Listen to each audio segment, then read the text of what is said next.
So now let's talk about one of my personal favorite things to film, and that's dancing. So a lot of people are like, they don't spend a lot of time getting the dancing footage, or they'll leave, after the second song of dancing. You don't want to do that.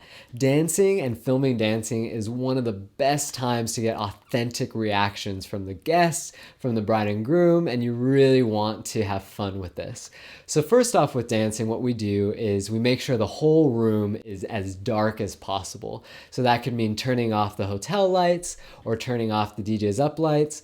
You may not want to turn off the up lights because the DJ might get upset, but if you can make it as dark as possible, that's the best. And then what you're going to want to do is turn on one of your lights that you brought and just have that shoot across the whole dance floor. And what that's going to do is set you up for some incredible shots, because you're going to get these cool you can shoot behind people when the light is hitting them, and it makes this amazing silhouette, dark cinematic shots. You can shoot, into the light, or you can shoot with the light, which will make everyone's faces really bright. And you have, because you lowered the brightness of the room, everything around the dance floor is really dark, and it just produces this really amazing effect.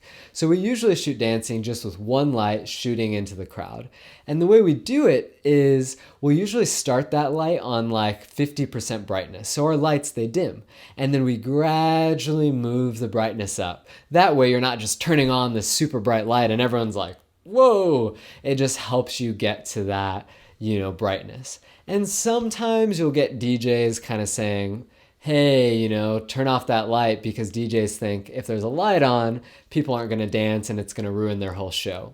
So we'll do one of two things. One, we'll kind of think about the audience. If we know they're going to have no problem dancing and it's just going to be like, man, they're going to get out there and just party, we turn on our light right away.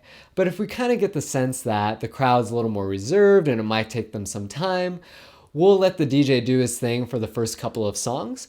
That way, tons of people will get out on the dance floor. They're busy dancing. They're not going to think about a light coming on. And then at that point, we turn the light on and we just slowly raise it. So that's a way to make sure that the DJ is not going to have an issue. And if at any point the DJ says, hey, I need you to turn it off, and he's really getting on your case, what you can say to him is like, okay, I totally understand. Let me just do a couple songs, 2 or 3 songs, get my shots, and then I'll turn it off.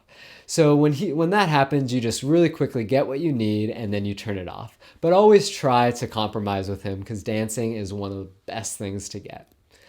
And then another cool tip with dancing is to shoot all your dancing in slow motion, because dancing in slow motion looks so cool, especially with the right lighting. It just looks really epic and really cinematic. And with that high frame rate, even if you don't choose to make it in slow motion, it still looks like you're there and in the moment.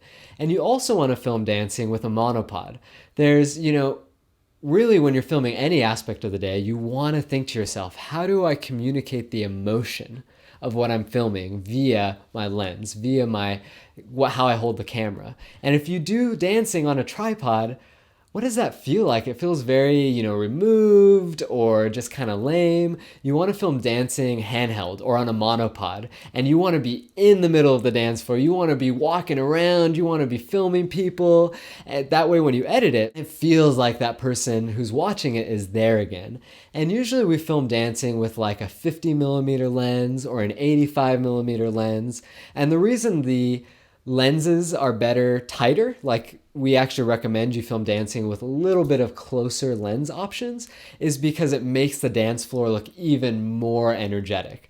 Because if there's like 15 people on the dance floor, by filming with a tighter lens, it makes it feel like there's so many more people on that dance floor. And if there are a lot of people, filming with a tighter lens just makes it seem like there's even more people. And when you add movement with a tighter lens, it looks even more engaging. So that's how we film the dancing. And then don't be afraid to, get pretty close to people and get far away from people. They're dancing, everyone's on the dance floor surrounding them. They're not going to care if you're, over their shoulder or getting different angles and things like that. So really have fun with dancing and get as much footage as you can possibly get.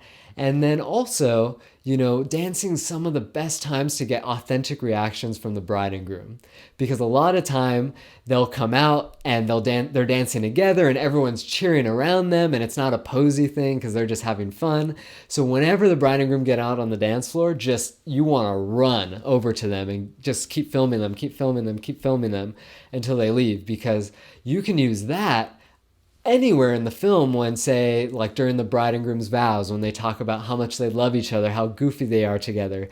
Bam, you have an authentic moment of them actually enjoying one another that's not posy. And so that is a really cool tip that we love to do.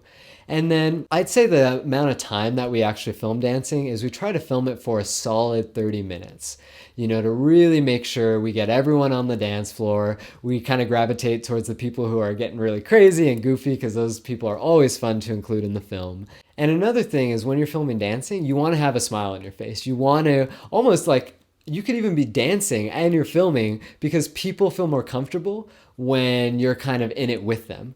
But if you're just kind of on the corner or just standing there like, yay, dancing, it's going to make people feel awkward. So you want to be, in there smiling, and it's going to give you much better reactions from people. And that is our step-by-step process on how we do dancing, and you should definitely get it if you're not already doing so.